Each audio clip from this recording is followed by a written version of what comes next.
your truly most valuable asset is your reputation, is your relationships and your network, right? And what is that? That is simply a configuration of neurons in the brains of other human beings. Welcome to the upgraded note-taking series. My guest today is productivity guru and best-selling author Tiago Forte. Welcome to the show. Thank you. I appreciate it. Happy to be here. So for the listeners that aren't familiar with your work, what is Second Brain and who's it for? And maybe tell us a little bit about your story as well. Yeah, Second Brain is my term for a trusted system of knowledge management, which I know is a mouthful. There's this emerging field. It's not just my work, it's a whole ecosystem of apps and tools and methodologies and philosophies that is sometimes called PKM, which stands for personal knowledge management, also sometimes called tools for thought, or simply digital note-taking. And it's this idea that we now have so much information that we have to take in and manage and make sense of and actually use to produce results, that we can't just use what I call our first brain, the biological mind. And we also can't just use Google and, trust these huge corporations to have our best interests in mind. There's something in between, which is to use software that we control, that is not public, that is not shared by default, to cultivate almost this like research database, this personal library of quotes and insights and lessons and projects we're working on and goals and things we've learned and discovered all in one central place. So when we come across a piece of information we want to save, we know exactly where to put it. And when we want to find something we've saved in the past, we know exactly where to look. That's what I call a second brain. And my mission in life is basically to make that available to help as many people in the world as are interested in and willing to do that, to build one for themselves. What was your goal specifically in writing the book? Yeah, it was really, I teach this course. I've taught it for the past more than 5 years, called Building a Second Brain as well. That is very intensive, very interactive. I work with high performers from some of the world's most important fields, which has been fantastic and was sort of like the testing ground for all this. I needed really demanding professionals to test things and to put them through the paces, to know that this wasn't just me and my idiosyncratic, harebrained ideas. It was something that was applicable to others.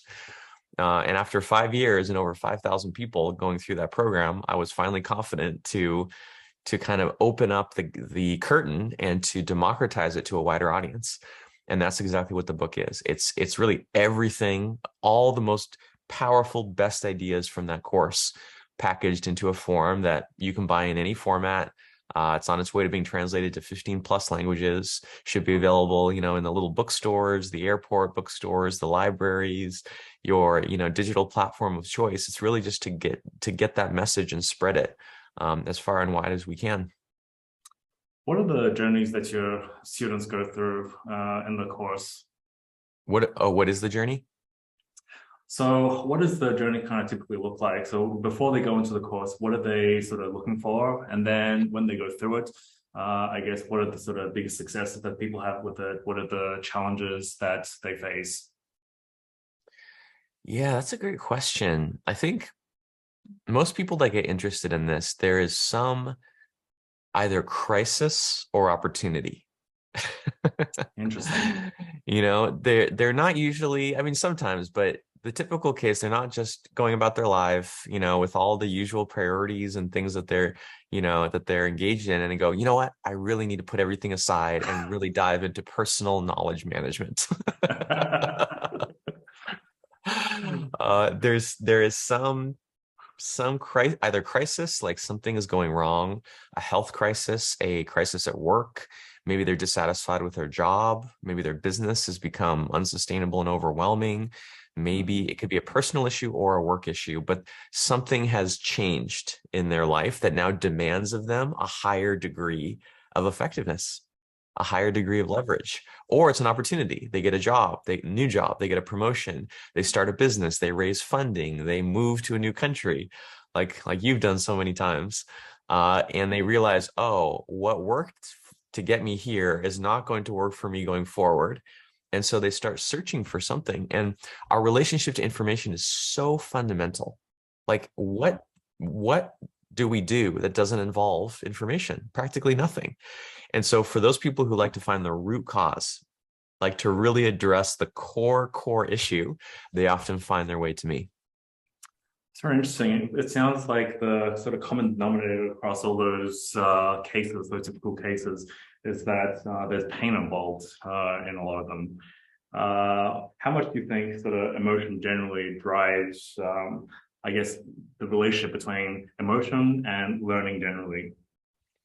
Oh, it's all encompassing. This is the funny thing is, my work, so much of it is presented in very kind of left brain, analytical, engineering style language, right? And metaphors. And that attracts, the people who are interested in this tend to be of that type. They're logical, they're rational, they like to do things step by step, they're very strategic, they're very analytical. But especially in the course, once you're inside, it's sort of like a Trojan horse, because as soon as you start implementing this thing called a second brain, you very quickly realize, even if you're a highly logical, rational person, that almost all of the roadblocks are not about reason. They're not engineering challenges. They're emotional, psychological, relationship type challenges, right? Like if it was just logic, you would just sit down and very quickly, step by step, just set up a system and bam, you're done. But no, it turns out that doing personal knowledge management is confronting, like these feelings come up, your relationship to ambition, your relationship to expectations, your relationship to commitments, your relationship to your past and your future. It's basically like therapy for smart types, is what we do in the course, because those are all the fundamental bottlenecks that people are truly facing. I love that. That's very profound. What would you say are some of the biggest beliefs that have been changed as a result of going through this? Yeah, there's some common ones. I mean, a big one that people have to confront early on is their relationship to productivity, right? If your view of productivity, which is for almost everyone, is that it's about compliance, it's about rules, it is about ignoring your intuition, ignoring your curiosity and interest, and just Mm. sitting down, forcing yourself to just eke out one task after another. That can work in the workplace. You can have a fantastic career with that mindset, but building a second brain, you can't, because it's optional. There's no Mm. external accountability. No one is expecting it of you. There's no boss. Hey, how you doing on that second brain? Can you give it to me by next Wednesday? There's no extrinsic source of motivation. So you have to completely activate your intrinsic source of motivation. And many people, especially successful people, professionals, have been ignoring that intrinsic source of motivation for so long that it's practically extinguished. They don't even know what they want. They don't even know what they like. They don't even know what interests them, because it's been ignored for so long. So after they go through this process, do they generally want to produce results for example, to be a creator, to do something that they're passionate about, or do they also apply it in their workplace? So if they're working in corporate, as you say, or if they change jobs. Um, Yeah, the early years were mostly creators, YouTubers, podcasters, bloggers, people selling online courses, just the whole online creator, space. But that's rapidly changing. I mean, especially with the book.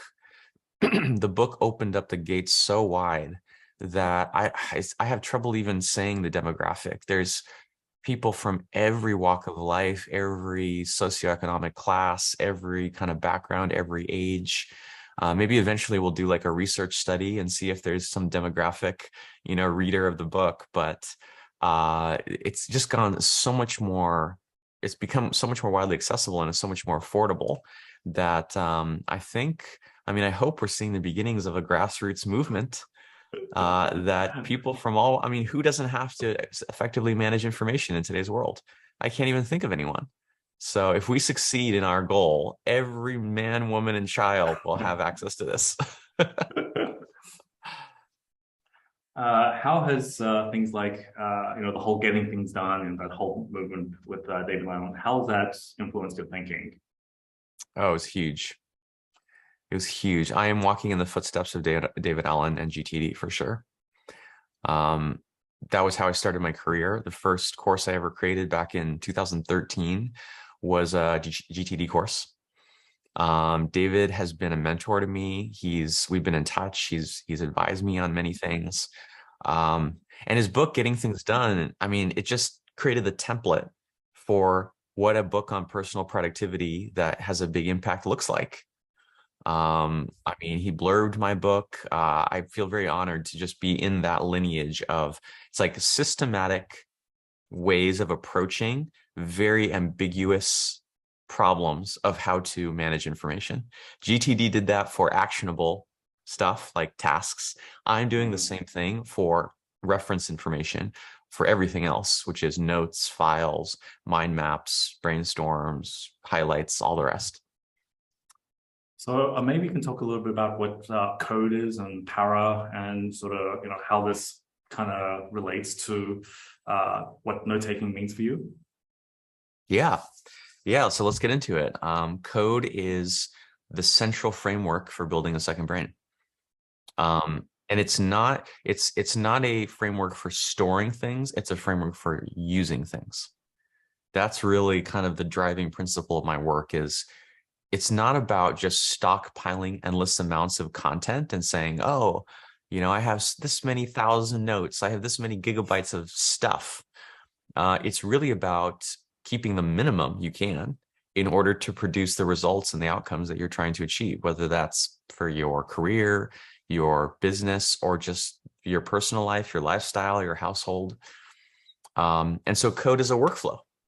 It's the creative process. You might have heard people talk about their creative process. Well, what is the process? What are the steps of this thing called a creative process? And to me, it's really four that you can see present in the work of any creative professional, which are to capture information, that's the C, to organize the information you captured, that's the O, to distill the information you've organized, that's the D, and then finally to express the information you distilled. CODE is the process of taking in information, refining or processing it, and then using it to achieve something in the world.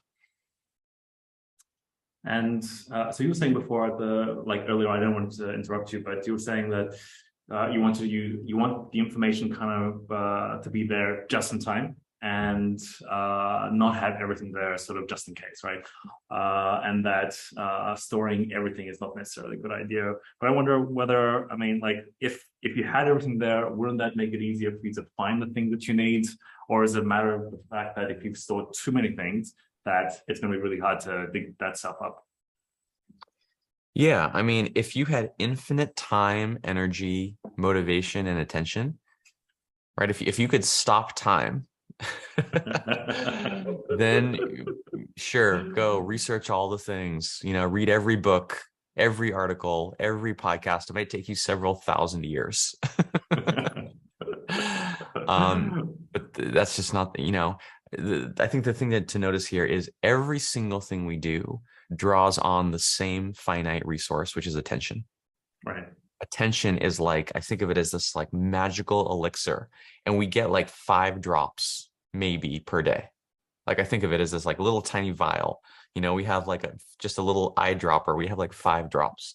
So if you use 1 drop, to save, all these web pages and stuff from the web and, highlights from books, well, that's one less drop you have for things that I think matter more.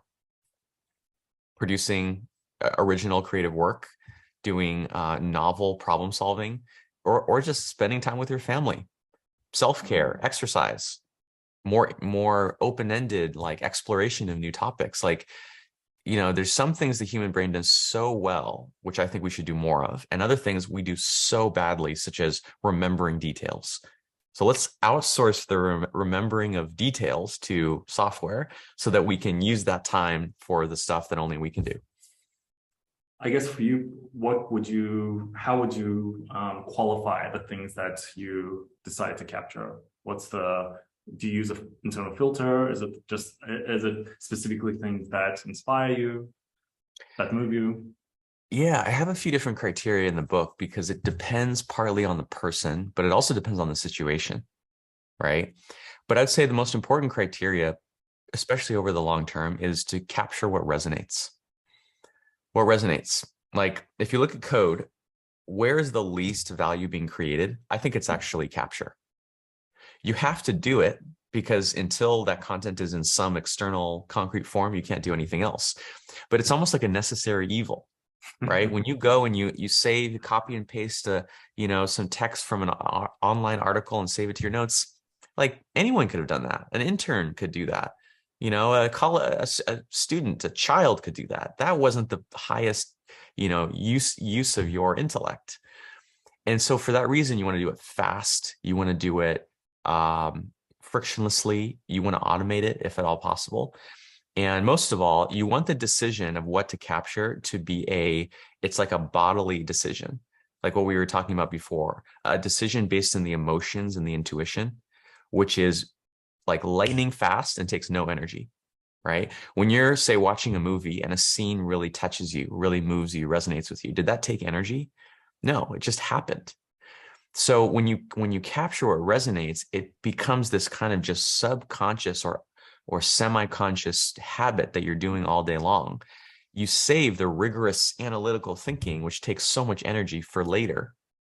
You save it to the moment, until the moment where you actually know how you're going to use it. And that's what justifies all of that difficult thinking, is you actually have a problem you're trying to solve. That's the difference between just in case capturing. Oh, I might need this. I could need this. It's kind of like hoarding.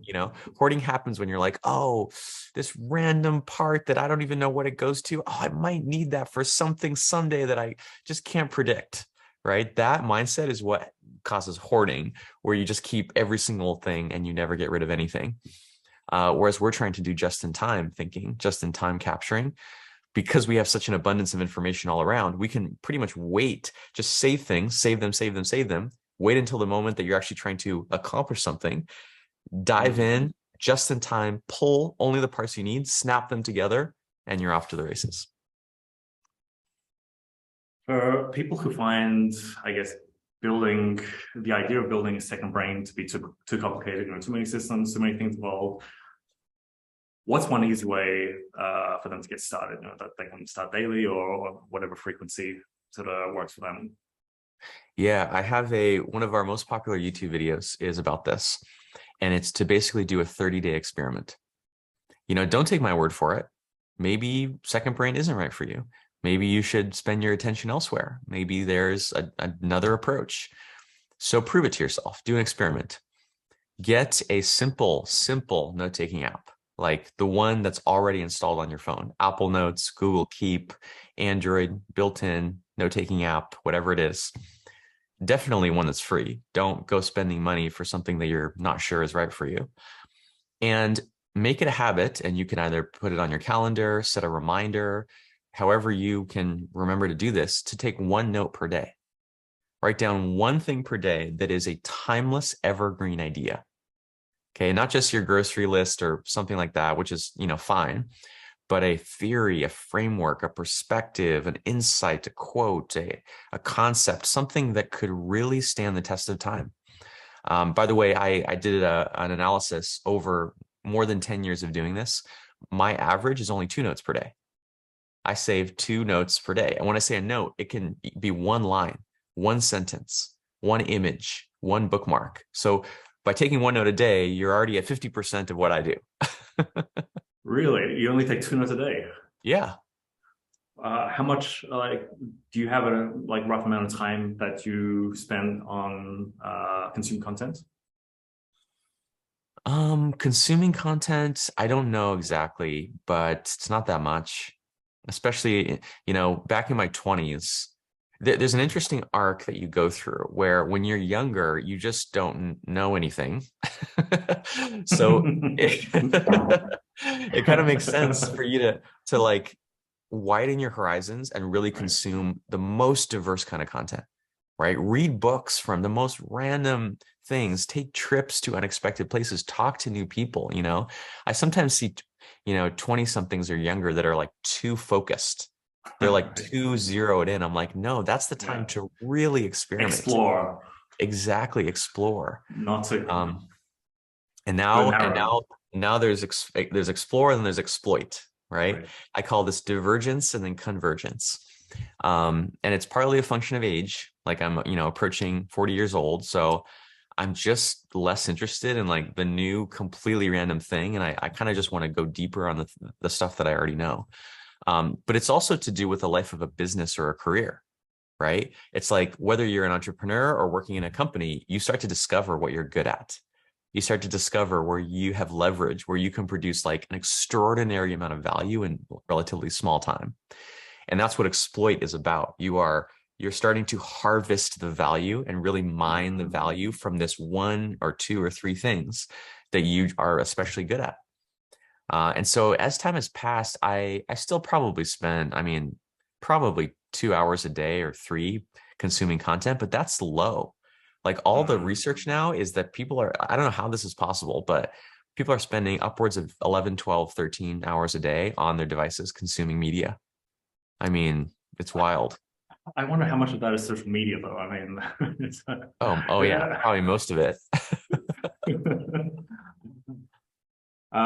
So okay, so I guess most of the time when so the 2 notes a day, they come from things that you run into, things like quotes here, or from something that you see during those 2 hours on consumption of content. Yep. Yeah. So in your book, I love the section that you have on Feynman and the list of dozen questions that he's got and how that's led to so many of his breakthroughs. It resonated with me particularly because I like to do something similar. I know, at Bridgewater Capital, Mhm. they have a very similar thing where their entire operation, they've been operating since the 1960s or something. It revolves around two questions. The first one is, how does the global economy work? And the second question is, how do you take that understanding and then use that to build a great portfolio?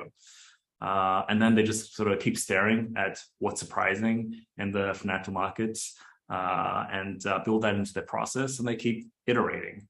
And that's kind of what like a style of investing is all about. You've got all these blocks of knowledge about how the world works, about how financial markets work, and having that constantly being sort of stress tested, and then coming back to your blocks of knowledge and improving it over time so that you get a better picture of reality. How Interesting. might an investment professional benefit from using second brain? Yeah, that's really interesting. Um, I mean, I think the easy short answer is simply everything you just described entails a lot of information. Right? Like understanding how the global economy works, that's not something you fit on one piece of paper.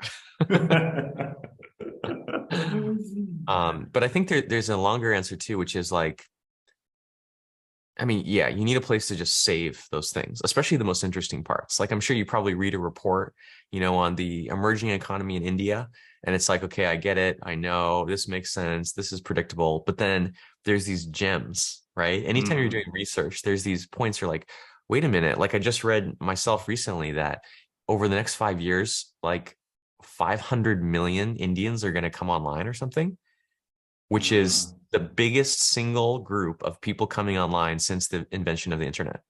yeah. And I'm like, wow, that has implications for so many industries and so many businesses.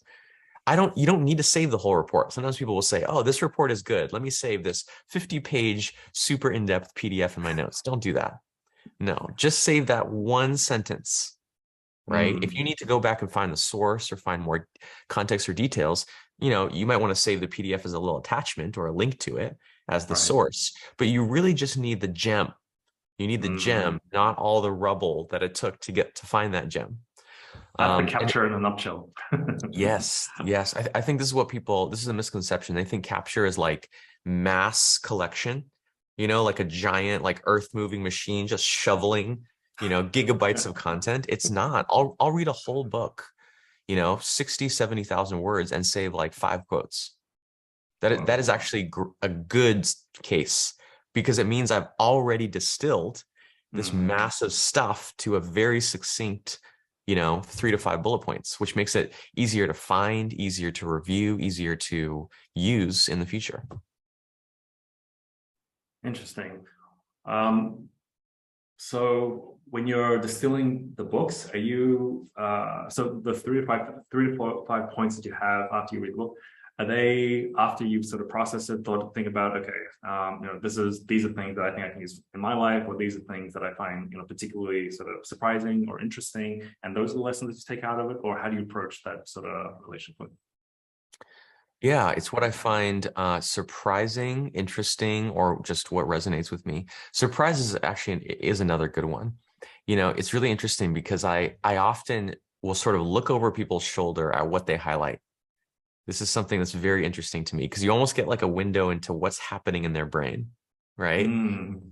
And whether it's an ebook or you can also, there's like a web highlighter tool you can use to highlight on a website or whatever. And it always amazes me. People tend to highlight what they already know, what confirms what they already believe, or or what they could have guessed based on what they already know. That's confirmation bias at work right there. It really is. It really is. And it's understandable. It's understandable. Like even something, not just highlighting, but even just any kind of interaction. Like, I was going on my wife's Twitter feed one day. I think I was on the couch and her phone was nearby and I was too lazy to go get my phone. So I was like, oh, let me see what she does. And it was just incredible going through her Twitter feed that it was completely different from mine. And it was all the stuff she already knows about. It was about like she comes from a climate justice background. So every tweet is like climate change, like social justice, urban planning, economic policy, but it's like all stuff that she already knows. And I'm like, oh wow, this is just confirmation bias. And then I was like, oh shoot. And then I get my phone. It's all productivity, learning, knowledge management. I'm like, oh no. It's very interesting. I mean, like, I definitely think that if you look at anybody's social media, it really does act kind of like an echo chamber. Just hear your own thoughts sort of spun back to you. Exactly. Is there anything that you do to kind of counter that in your, like in your thinking and in your note taking and like absorbing information generally? Yeah, it's what we were just saying. It's really putting emphasis on what is surprising. What is surprising, what is counterintuitive to me, what is offensive, what is Mm. provocative, sometimes I'll even save something that I know for a fact is wrong, is incorrect, because it's like there it's really funny because as terrible as misinformation is and disinformation, you there's something to learn there, Yes. right? There are Yes. very powerful tactics of persuasion that they're using. So instead of saying, oh no, that whole world is bad, like 100% evil, you know, what if we could just extract a few gems about how they tell stories, how they use metaphor, how they use language, almost like it's like learning from your enemies, learning from what you don't agree with to then incorporate it into your own message and utilize some of those same tactics. So, I think of my second brain, it's not just what is true and correct, it is what is useful and interesting and powerful. It's kind of value Mm. neutral, right? It's how you use those things is another matter, but I'm trying to just Mm. find the most powerful tips, techniques, strategies, and tools in the world. Interesting. What are commonplace books? Yes, Commonplace Books is our predecessors. Those are our ancestors.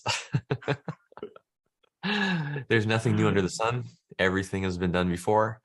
And it turns out, and this was amazing for me to find in my research, that over hundreds and really in some ways over thousands of years, the word commonplace books comes from ancient Greek times where they had democracy, and democracy is very information intensive, right? Think about, you have to keep track of stuff. There's voting, There's, attendance records, there's representatives, there's a lot of communication, there's record keeping.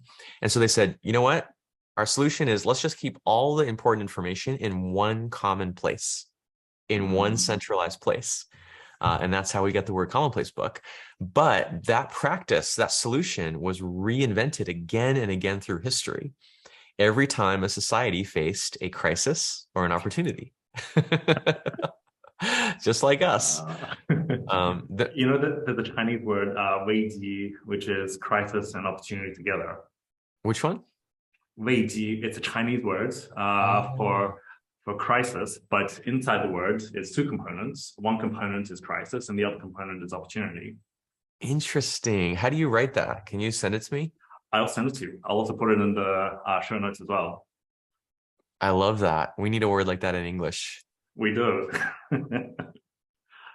So sorry, I interrupted you before.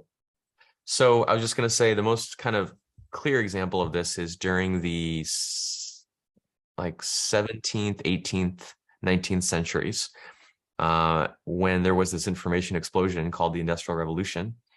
Educated people they would just create like a notebook, like a book, a bound book, where they would capture little quotes they heard from a speech, a Bible verse, a recipe for an interesting food they want to cook, folk tales, historical stories, potions and incantations, like whatever was important to them, they would keep. And then they could say, this is my knowledge.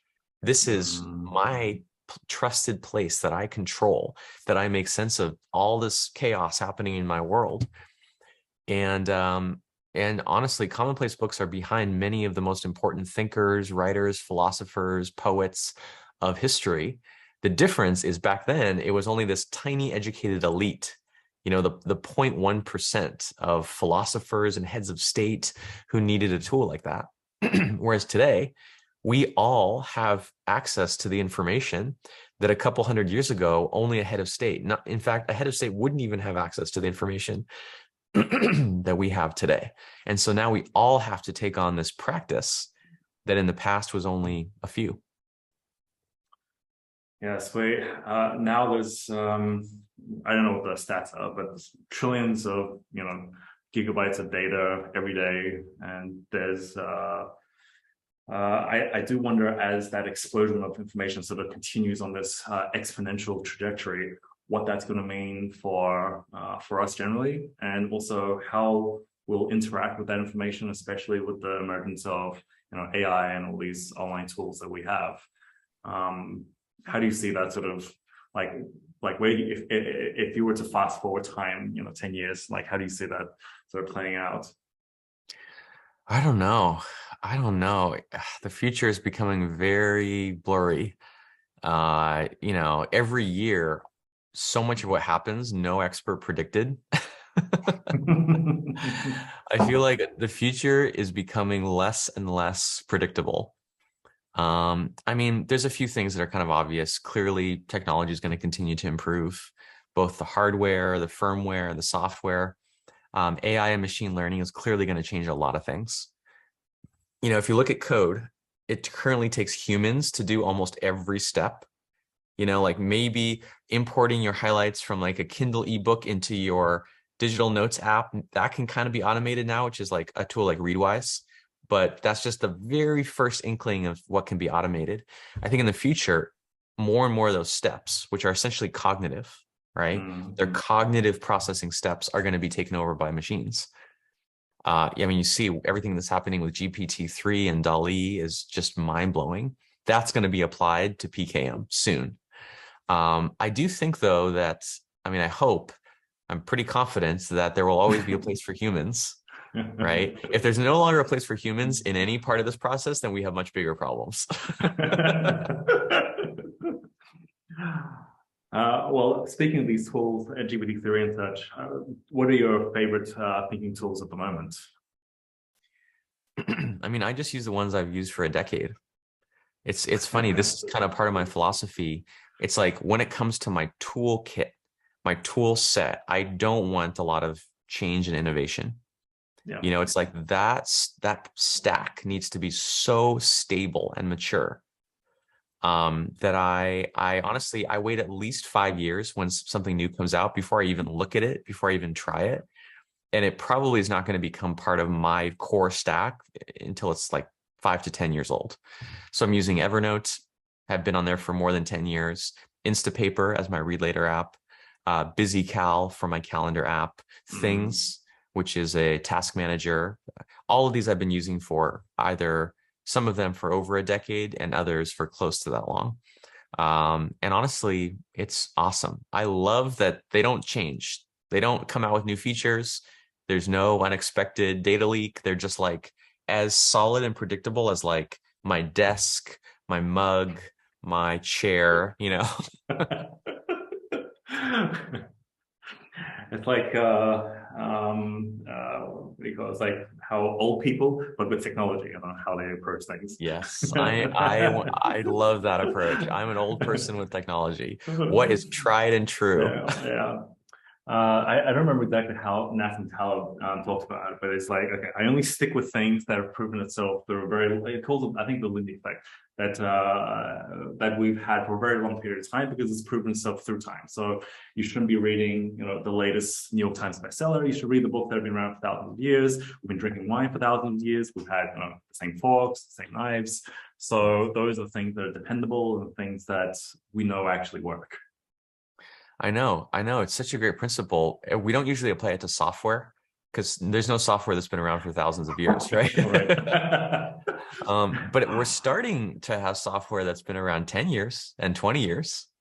That's now That's the equivalent of thousands of years. It is. It really is. I mean, to my mind, I'm very surprised that Evernote has survived until now. I find it a little bit slow. Like I've got thousands of notes in Evernote, and I collect everything, by the way.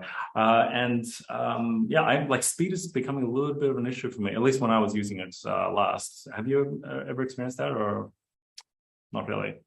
I mean, it is a little slow, but kind of this whole category is kind of slow. Like Notion, the brand new, up and coming, hot, trendy app is just as slow, I feel. I don't think it has to do so much with the age of the software. It's more about its architecture. Google Chrome is slow. Really? Oh yeah, and takes up like all my memory. Yeah, no, when I was thinking about Evernote, I was thinking more that maybe they sort of fallen behind the curve in terms of like innovation and tech and that sort of stuff. But I guess as long as they're reliable, they work, that's the most important thing.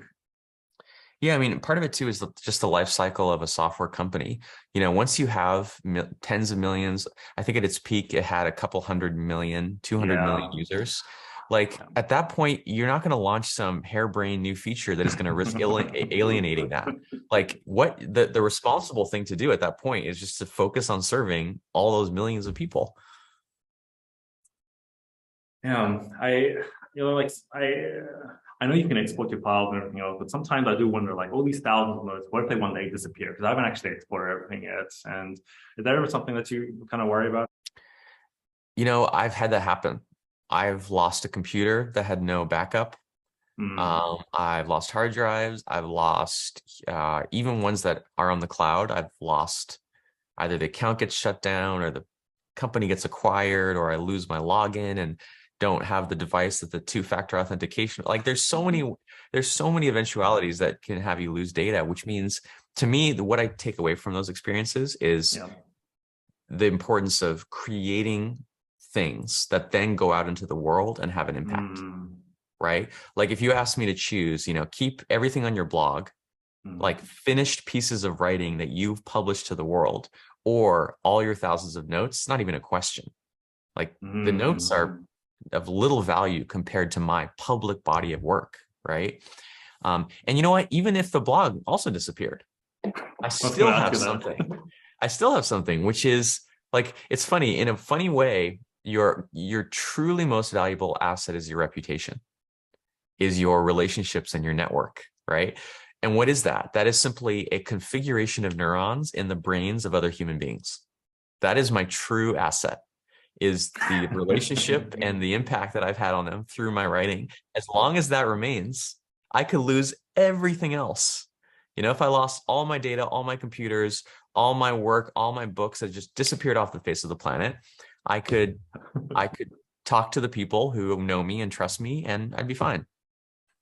So the most valuable real estate for you is those neurons and those other people. Those are my true. I'm using the neurons of other humans as my true second brain. I love that. It's not the molecules inside your laptop and everything else. Those that's secondary to the other molecules, which is inside here. Yes, neurons over molecules for sure. So you've recently become a father. How has that impacted your perspective, your routines? Yeah, it's impacted everything a lot. Let's see. I mean, I think the main thing that's changed is I just have way less time. Way less time. Before having a kid, and especially before getting married a few years ago, I mean, all my time was up for grabs. If I wanted to stay up until midnight or stay up all night because I was really into something I was reading, fine. I could, sleep in the next day. I could spend an entire day on some random project. I just had so much time in retrospect. These days, I actually find it helpful that I have constraints. Like I finish every day around 2 or 3 p.m. I rarely work past 2 or 3 p.m. because that's when I need to pick up the kid, right? That's when daycare is over. And in theory, I could come back to the home, leave him with my wife, but at that point it's like 4:30 and I'm just like, my energy is low, I'm tired. What really makes sense at that point is for me to just rest and prepare for the next day. And I'm definitely not working in the evenings or at night. And so I just have to be that much more intentional, that much more picky about where I allow my time to go, about, the time I spend organizing and re-architecting my note-taking system, which if you're a nerd about this stuff is, what you love to do. Oh, I'm going to organize it some new fancy way. I'm going to, add more links and add more tags, all this kind of make work. No, virtually 100% of the time I spend on my second brain has to be necessary to produce some urgent, important, timely, either decision in the business or deliverable for a client or something that someone on the team is working for. So it's kind of like what you were talking about with capture, but on sort of steroids a little bit. Yeah, it's like a forcing function. It's like when you have exactly when you have a limited anything, it's actually not good, right? It's like you see this with startups. When startups raise too much money, you can kill a startup by giving it too much money because all discipline goes out the window. They don't have to prioritize. They don't have to hire well because whatever the person asks for, oh, just give it to them. Like it really is bad to have unlimited of any resource, including information and including time. Yeah. Right. People always say, oh, I would do this if I had more time. I would write my novel if I had more time. I would, do my big goal if I had time. I doubt it. Right. Like I doubt more time by itself would make any difference. Yeah, I do wonder what if we get the life extending innovations in technology, how that would impact our ability to the way we function, the way we do things, the way we think about our purpose, and especially if this is a time when a lot of AI and machine learning can do a lot of stuff that we can do, work with GPT-3 and like writing stuff and creating copy and creating ads and doing all the stuff that we used to do, what that would mean for us or what the meaning of life would be. I think this is one of the key questions for our time. What do we do with the time that technology increasingly liberates for us? It's funny, like people economists like how do you say his name? Keynes. I think Keynes is his name, right? John Maynard Keynes. Yep. Keynes. I think he and others of his time, like early 20th century, were like, yeah, at the rate we're going, we're gonna have like 30 minutes of work a day. We're just gonna it'll be this big problem how to spend all of our leisure time, right? And that it hasn't been so far. We've cashed out all of that productivity improvement by going faster, doing more, and making progress, more rapidly. I wonder if that's going to change. I honestly don't know. I mean, there's this thing, competition, right? Like whatever time that you cash out in leisure, someone else is using that time to compete. And at the same time that technology is advancing, the world is also getting so much more competitive. The playing field is getting so much more level that those two things, I think, tend to interact and just speed up the hamster wheel ever more and more faster.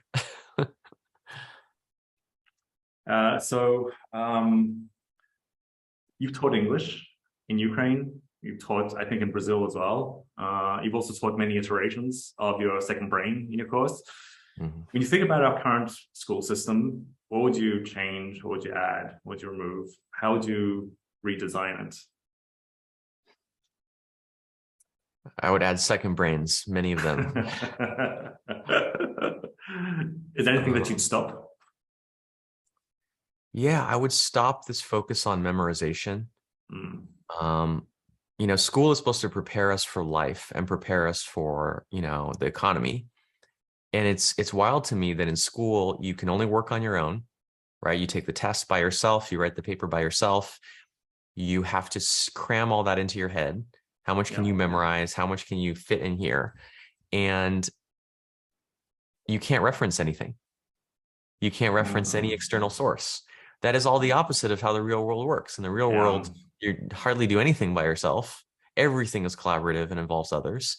What you have in your head doesn't matter that much because you can access almost any information you need. And you not only you're supposed to access research and notes and documentation and, the expertise of others. I would just make school, at least partly, there's certain things you should memorize. Memorize your, the letters of the alphabet. Like there's some stuff that is so basic that you should have in memory, right? In the RAM. It's worth taking up the RAM for that. But like historical dates and stuff and all that stuff just does not need to be in your first brain. I would train students, they already take notes. Like school is the prime situation where we take notes. I would just teach them to take notes in a way that is not just for the short term, not just for a test, but for their lifetime. Like imagine if you could go back to college and reference all the most fascinating insights and ideas that you came across. Like, wouldn't that make the absurd amount that, we all spend on college far more valuable and worth it, right? Instead of this one time, like, oh, like this one time just like smattering of ideas that then just like fall away. You were actually using those 4+ years to build up this, like, at least the beginnings of this like knowledge repository, this knowledge treasury that then was the platform that you built your career on. That's true. Yeah. I mean, like, I agree with that 100%. I think that if I had this repository to build on and to continue and to see how this conversation changes through time, because now when I think about those years, I think I would be very lucky if I could remember 5% of what I learned back then. And I have no recollection for the most part of anything else that I sort of crammed for exams mainly. Yeah. It's all just one in ear out the other, and we just accept that. Oh, of course I don't remember something from years ago or last month or last week. That's just normal and expected. And yet we have now external memory systems that are with us 24/7 that can remember almost unlimited content forever. Yeah. Like there's something that doesn't fit here.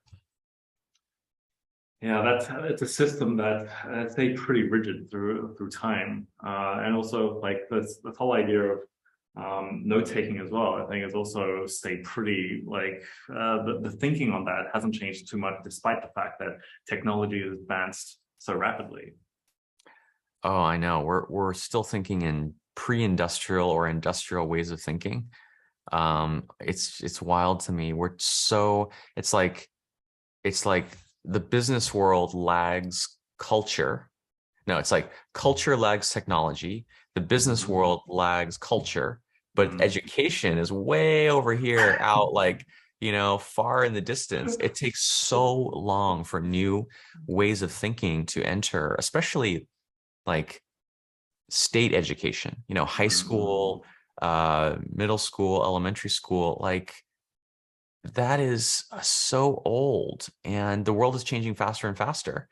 So Yeah. now that person that's, in sixth grade, in just 6 years, they're going to hit the real world head on. Mm. And there's just so ill prepared for it. Yeah, and it's also the most fundamental driver of a healthy economy. You produce people who are smart, well-educated, who are able to think for themselves, and you're much more likely to have a very thriving economy of knowledge workers. After all, what is it that makes up the broad majority of the US economy? It's predominantly knowledge workers, right? Exactly. Oh, that's the future is online. The future is knowledge. The future is information, networks. I mean, all the value is going in that direction. And then not only that, but beyond that, the health of every other part of your life is linked to your livelihood, right? This is something that always amazes me. We treat these parts of our life as separate, Mm. right? But it's like I live in Long Beach, which is a large city, and it has very poor areas all the way to very wealthy areas. And I drive around and I see, and it's amazing to me how the wealthy areas have these incredible grocery stores with organic, GMO free, paraben free, they've gone so many levels down to just give you the best food. And then not 10 minutes away is a food desert, is an urban expanse where there are actually no grocery stores. And you see people buying food at, liquor stores or like Oh, gas station stores or like convenience stores where it's all processed. It's all crap. And so it's kind of wild, but even your bodily health is now linked to your economic power, right? Like you need the economic power to access the sources of good food and exercise yeah. and even environmental things, areas that don't have pollution and recreation and all these things. They're all so tightly linked. And all of it based down on your informational edge, right? Your knowledge, your ability to get a competitive knowledge edge. It's really how I see the world. That's really how I see the world is what information do you have access to? Yeah. To what extent are you able to leverage that knowledge you have access to? And then how much can you capitalize and realize the value that you've created? If you get like those three questions are the difference between, a globe-trotting, multinational digital nomad that has, endless options for anything they want to do, and someone that is stuck in the inner city that has very little economic opportunity and just sees the institutions around them crumbling, right? Because Mm. in a sense, it's like society is migrating online, you know? It's like Mm. culture is going online, relationships, community, philanthropy, it's all going online. So it's almost like if you're still in the physical world and you don't know about what's happening online, it looks like civilization is ending. Like, like especially in the US, you look around, you're just like, wow, no one talks to each other. Like everything is just terrible. The streets are falling into disrepair. It's just like there's some truth to that, but it's also that all of the ingenuity and innovation is going into the online world. I guess maybe a good place to end this would be who are the top people that inspire you the most? I think it's people who have just walked this path before. We mentioned David Allen, James Clear, Ryder Carroll, bullet journal method guy. I guess this is the main mountain that I'm climbing right now is like, how do you get a new concept and popularize it? How do you Mm. get this niche, nerdy thing that only total nerds care about and have it be something that's taught in school that my parents know about, that people who aren't on social media, are able to access. And so I'm really looking at these role models for people that crossed the chasm, that got Mm. something from this side of the chasm to that side. It's so hard. It's not something, there's no formula for it. There's no like textbook, oh, just follow these steps. But it's very rewarding and it's happening slowly but surely. The second brain meme is going viral. Awesome. And how can people go about finding you? Yeah, you can find anything that I'm doing at buildingasecondbrain.com. That includes the book, which I encourage your listeners to pick up, the course that I teach, the podcast that I do, my blog. There's really like a second brain extended universe that is slowly emerging. that I encourage you to take advantage of. Awesome. Well, thank you so much for being here. It's been a real pleasure to speak with you, and hope to speak with you again soon. Thank you so much. Really appreciate it.